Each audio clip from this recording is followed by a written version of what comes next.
My name is Rain Gaul. I have been at the Quad City International Airport for 19 years. Right now, I am a lead supervisor for all Allegiant operations and all the private charters that come to the airport. We are a cross-trained crew, so we do everything from customer service, the gate. We also do the ticket counter, so we check you in and get you squared away to get you up to the gate, to get you boarded. We also do ramp service, which means we hook up the aircraft with all the services. We push the plane out, we park the plane. We also load all of the bags and the passengers onto the aircraft.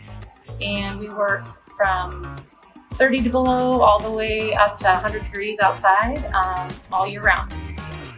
What is the best thing about traveling out of this airport? It's small, it's quaint, everybody knows each other, and it's an easy experience for traveling.